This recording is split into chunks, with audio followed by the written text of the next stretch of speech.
నియోజకవర్గంలో ప్రధాన పాత్ర పోషించారు ఎస్ఎంఆర్ పెద్దబాబు గారు. అలాగే 17వ డివిజన్ ఇచ్చోండి మేడం ఇచ్చోండి.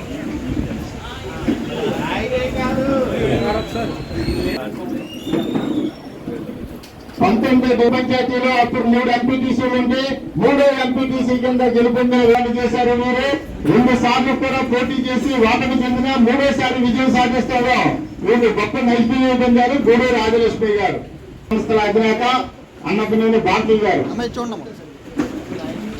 అలాగే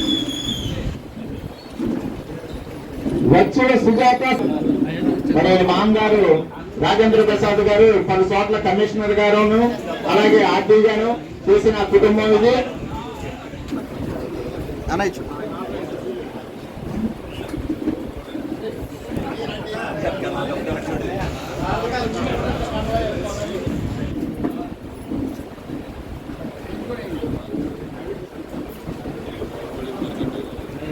జరిగిన ఉప ఎన్నికల్లో 45వ డివిజన్ నుంచి విజేతగా గెలిచారు.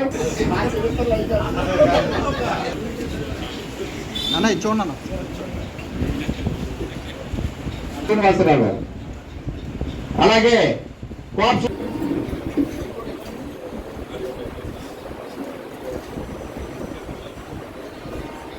మరి ఇవాళ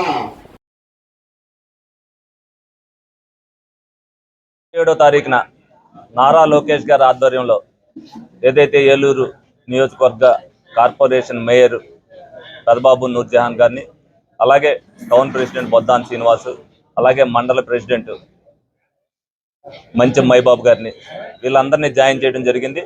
మిగతా కార్పొరేటర్లందరినీ కూడా మరి ఏదైతే ఏలూరు నియోజకవర్గంలో జాయిన్ చేసుకుంటామని చెప్పామో ఈ రోజున 14 మంది కార్పొరేటర్లో పార్టీకి రిజైన్ చేసి తెలుగుదేశం పార్టీ ఆధ్వర్యంలో చంద్రబాబు నాయుడు గారి నాయకత్వంలో మరి తెలుగుదేశం పార్టీలో జాయిన్ అవ్వడం జరిగింది. వీళ్ళందరినీ కూడా ఏదైతే గత 10 రోజుల నుంచి కూడా వీళ్ళందరితో కూడా చర్చలు జరపడం జరిగింది. లోగడ మాకు చేసిన క్యాడర్ ఏ విధంగా చేసింది, ఏ విధమైన 5 సంవత్సరాల్లో వాళ్ళు కష్టపడింది వాళ్ళందరికీ కూడా చెప్పడం జరిగింది. వాళ్ళందరూ కూడా వాళ్ళతో కలిసిమెలిసి పనిచేయడానికి వాళ్ళు కూడా స్మూత్గా చేయడం జరిగింది. గత ప్రభుత్వంలో 3 సంవత్సరాల్లో కూడా వాళ్ళు ఏవి ప్రజలకు చేయలేకపోయామనేది వాళ్ళు కూడా ఆవేదన వ్యక్తం చేశారు. ఆ ప్రభుత్వం మంచి చేస్తుందా చెడు చేస్తుందా లేని ఆలోచనలో లేని పరిస్థితిలో వాళ్ళందరూ కూడా ఉండిపోయారు. ఎలక్షన్ రిజల్ట్ వచ్చిన తర్వాత వీళ్ళు చేసింది ఎంత పొరపాటు అనేది వాళ్ళందరికీ కూడా తెలిసింది. గత ప్రభుత్వం వ్యవస్థలను నిర్వీర్యం చేసి అరాచక పరిపాలన చేయడం వల్ల మరి ప్రజలందరూ కూడా మనల్ని తిరస్కరించారని చెప్పి వాళ్ళు కూడా బాధతో ఉన్నారు. వాళ్ళ బాధలో ఉన్నప్పటికీ కూడా మా నాయకులందరితో మాట్లాడి అభివృద్ధి కోసం అందరం కలిసిమెలిసి వెళ్తేనే బాగుంటుందని చెప్పి వాళ్ళందరినీ కూడా ఒప్పించడం జరిగింది. వాళ్ళు ఒప్పుకున్నందుకు ఏదైతే మా క్యాడర్ 5 సంవత్సరాల్లో కూడా కరుడుగట్టిన తీవ్రవాదుల్లాగా పార్టీ కోసం పనిచేస్తూ సంవత్సరంన్నర పాటు వాళ్ళను కూడా మనం గౌరవించాలి. ప్రజాప్రతినిధులుగా వాళ్ళు కూడా ఎన్నికయ్యారు కార్పొరేటర్లుగా, వాళ్ళని గౌరవించడం మన పని మనం చేసుకుంటూ పోవాలని చెప్పి మనం చెప్పినప్పుడు వాళ్ళందరూ కూడా అంగీకారం తెలిపారు.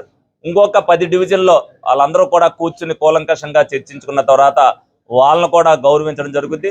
ఎవరైతే మా భావాలు నచ్చి తెలుగుదేశం పార్టీ మంచి చేస్తుంది, తప్పనిసరిగా తెలుగుదేశం పార్టీతో మేము కూడా కలిసి నడవాలి అని వాళ్ళు కూడా వ్యక్తం పరిచారు. వాళ్ళందరినీ కూడా మేము కూడా ఆదరించడం జరుగుతుంది. ఎందుకనంటే ఘర్షణ వైఖరితో అభివృద్ధి చేయలేవు.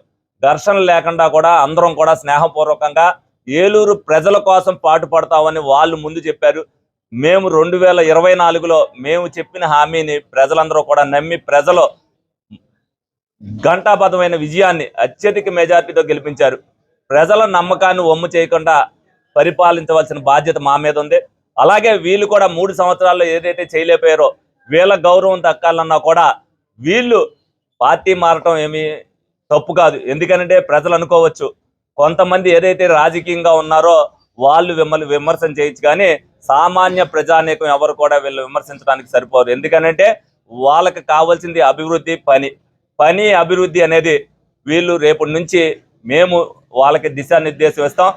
గత 3 సంవత్సరాల్లో వీళ్ళ చేతులు కట్టేసి వీళ్ళని ఏమీ చేయనుకోకుండా నియంత పాలనతో సాగించిన ఆ ప్రభుత్వ తీరు, మా ప్రభుత్వ తీరు ఏ విధంగా ఉంటుంది అనేది వీళ్ళందరూ కూడా తెలుసుకుంటారు. తప్పనిసరిగా రానున్న సంవత్సరంలో ఏలూరు అభివృద్ధిలో పరుగులు పెడితే తప్పనిసరిగా అది పరిగెత్తించే విధానంగా మేము కార్పొరేటర్లు కానీ మేయర్ గారు కానీ అలాగే మా నాయకులు కానీ అందరం కూడా సమిష్టిగా అలాగే అఖిల పక్షంతో కూడా మాట్లాడి ఏలూరు అభివృద్ధిలో రాజీ లేకుండా ప్రజల మన్ననలు పొందేటట్టుగా ఇదంతా కూడా జరుగుద్దని మీ అందరికీ కూడా తెలియజేయడం జరుగుతుంది. అలాగే ఈ సందర్భంగా జాయిన్ అయిన వీళ్ళందరినీ కూడా గౌరవ కార్పొరేటర్లందరినీ అలాగే జాయిన్ అయిపోయే కార్పొరేటర్లను కూడా అభినందిస్తూ అలాగే ముందుగా ప్రత్యేకంగా మా కేడర్ వీళ్ళందరినీ తీసుకోవడానికి సహకరించినందుకు వాళ్ళందరికీ కూడా ప్రత్యేక ధన్యవాదాలు తెలుపుకుంటున్నాను.